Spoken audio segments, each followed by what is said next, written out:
Hi everyone, Scrollthany Moltano here, the internet's busiest music nerd, and it's time for a review of this new Neurosis album and Undying Love for a Burning World. Here we have a new and, at least for me, surprise album from sludge metal game changers Neurosis, a West Coast loud rock act that started way back in the 80s and has since built up one of the most consistent and influential discographies in the underground. Not only did they dish out multiple classics back in their heyday, like Souls at Zero, Enemy of the Sun, and Through Silver and Blood, but their impressive output beyond this point pretty much solidified them a forever spot in the doom metal, sludge metal Mount Rushmore, if there ever were to be one. Like, the band really had it all, even pretty impressive late era albums. The last time I covered their work was back in 2016 with Fires Within Fires, which was a really enjoyable album for a band that had been doing it for like 30 years at that point. So while at that time Neurosis very provably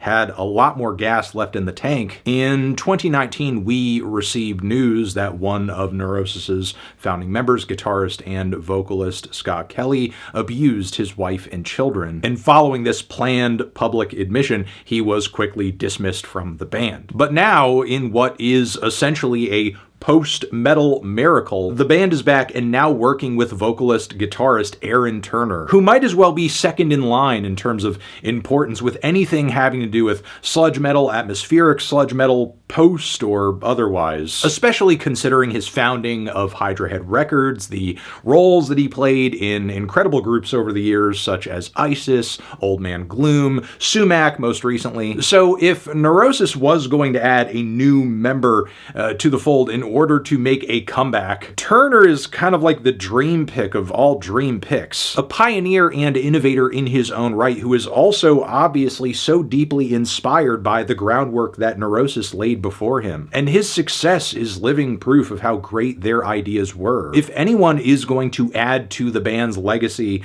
positively, it's going to be him. So all things considered, and Undying Love is coming in with some pretty high expectations. You have this massive band with a great catalog making a return after hitting a dark patch. It has been 10 years since the release of their last album, and now you have this new member who comes in with a lot of experience but also baggage, as I'm sure a lot of listeners are coming into this record wondering what he's going to add to Neurosis' sound, how he might change the band's dynamics. And I feel like An Undying Love is a really ambitious and risky record for Neurosis in all the best ways. I went into this thing, given Aaron Turner's inclusion, expecting maybe a bit more of a cleaner, more pristine, kind of post-metal influenced aesthetic, or maybe something noisier and more avant-garde. But I'll say, at least for the start of this album, the band sticks to their sludge roots right out of the gate pretty boldly, and makes it very clear what this album's core message is too. That the current world we exist in is isolated, is torn apart, people are alienated from each other and themselves, and that is the root problem of the world right now, the crux of our collective suffering. And agree or disagree, that is the thesis of the album, the feelings that are fueling this record, and Neurosis find a lot of logs to burn with that idea, with the crushing Mirror Deep, the first full song on the project, which features some stupendously heavy guitars and bass, laced with what sounds like these buzzing, sputtering analog synth textures. The sound is really dry, it's aggressive, it's Neurosis firing on all cylinders. That is until we hit one of many very moody synth and guitar passages on the record. This one being a great tone setter because An Undying Love is nothing if not dynamic, as we go right back toward the end of the track into this spiral of grim chord progressions and riffs, walls of sinister noise as well, with screeching tones and different members taking on like call and response vocal duties. It's a very impressive and relatively punchy start to this album, and what follows is First Red Rays, which is a little bit more of what I expected from this record overall, as this is a very slow, patient, monolith of a track with some psych undertones coming off of these eerie, wailing melodies that have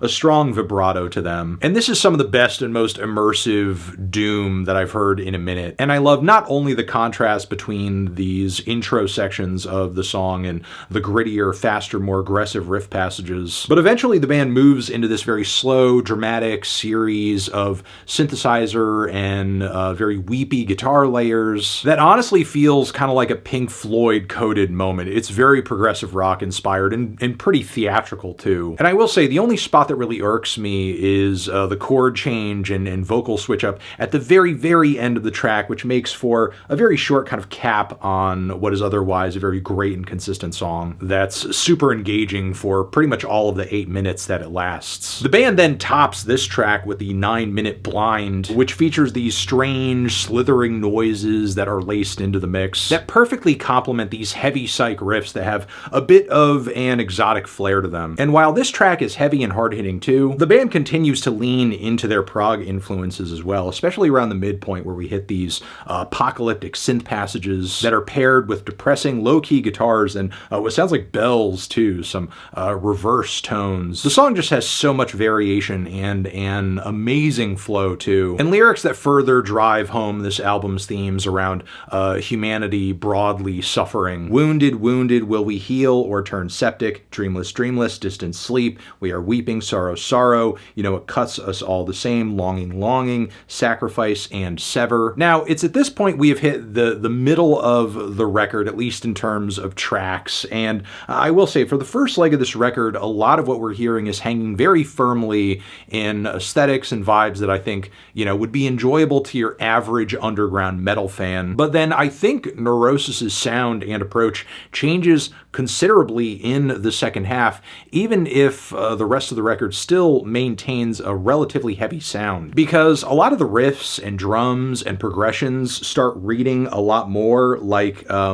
they're coming off of a noisy experimental rock record as opposed to a metal album. Think something like, you know, late era Swans, To Be Kind, which it's important to remember in the mid-2000s, Neurosis did go out of their way to detour into a collab record with none other than Jarboe. And it's not like Aaron Turner isn't also like a Swans enjoyer too. So in a way, I read a lot of an Undying love from here as a bit of them sharing in that mutual love and appreciation. Because with Seething and Scattered, we have a lot of very direct lyrics, crunchy riffs, some primal tom work too, that all, again, reads like some very meditative, linear, experimental rock, with these building layers of guitars and synths that just get bigger as the song progresses. It's a very solid, lengthy track with a very gratifying finish that I enjoy as somebody who typically digs into this sort of stuff. I guess it'll just depend on whether or not Neurosis fans at this point in the band's career with Aaron Turner want to hear them move in this direction. And make no mistake, even though this kind of sound may seem a little bit more repetitive on the surface, it is still very difficult to execute and requires a very high amount of band chemistry from not only everyone in Neurosis, but Aaron Turner fitting in with them as well here. And it's all pulled off without a hitch, as this track moves through a series of very subtle progressions that keeps me on the edge of my seat from start to finish. Untethered is the shortest song on the record at 4 minutes. It is relatively punchy, but there are some elements to it I'm not so crazy about, like these kind of faux badass spoken word passages that I feel like are maybe a bit too much of a put on or come off a little out of place with everything else here. And these kind of skipping tremolo tones that eat up a bit of an instrumental passage on the track, to me, are maybe a little too mild. But then from here we move on to the album's two biggest tracks, a massive finale for the record, 10 and 16 minute runtimes back to back. And this is like really where the record is at its most magic, where Aaron and the band like really let whatever ideas they have to offer breathe and grow and sprawl. The opening of In the Waiting Hours reads like kind of the start of a very dreary slowcore track. That is before we are once again hit with these thunderous passages of riffs and bass and drums, with more creepy synth textures that are so simple and yet continue to add so much to these tracks. And I especially love that sad open little instrumental bridge toward the back end of the song too. But then Last Light is obviously the grandest and most interesting switch up on the entire record, as it starts with these humming and throbbing electronics that are paired with super dark lyrics and these screamed guttural vocal passages. And it's pretty much Neurosis taking an industrial approach to things, I'd say. Hell yeah. Even as the full band comes in and elevates this track with a heavier sound, it all maintains like a very tense vibe. That is until they miraculously work in these very bright, almost hopeful chord progressions that really warm the track up with a righteous feel, which I just did not see coming. It's incredible the band started off in such a dark, tense, and unruly place at the start of the song, but without making this change, this switch, feel forced or tacked on or random, turn the vibe of this piece into something totally different. And that sort of switch doesn't even happen just one time. This track actually undergoes at least a few impressive transitions from choral passages to anthemic guitar sections. It really is a massive finish to this project and the best progression of any song on the entire record, and really worth every second of its 16-minute runtime. But yeah, overall I walked away from An Undying Love just massively impressed with what Aaron Turner and Neurosis were able to pull off here. There's a few passages here and there that underwhelm me a bit, and again, I was not super crazy about Untethered. The record also comes across, in my view, a bit split between these two different vibes. And there are some moments where I wish that the extra additional synth layers on any given track could have been doing just like a little bit more, complementing the guitar work. And then once we hit the finish and we sort of like, you know, heard this amazing fusion of experimental rock and metal and electronics too, and you know, that just really had me thinking like, whoa, we could have been going this crazy for the entire record. You know, that is such a great track in my opinion that it almost makes the songs that feel almost standard for Neurosis come across maybe a bit too predictable or safe. Again, really great album though, and just supremely happy to hear that Neurosis, even after all these changes and all this time, still have the capability to come out with one of the most impressive albums in their catalog in a long time, which is why I'm feeling a strong 8 on this thing. Transition, have you given this record a listen? Did you love it? Did you hate it? What would you rate it? You're the best, you're the best. What should I review next? Hit the like if you like, please subscribe and please don't cry. Hit the bell as well. Over here next to my head is another video you can check out. Hit that up or the link to subscribe to the channel. Anthony Fantano, Neurosis, forever.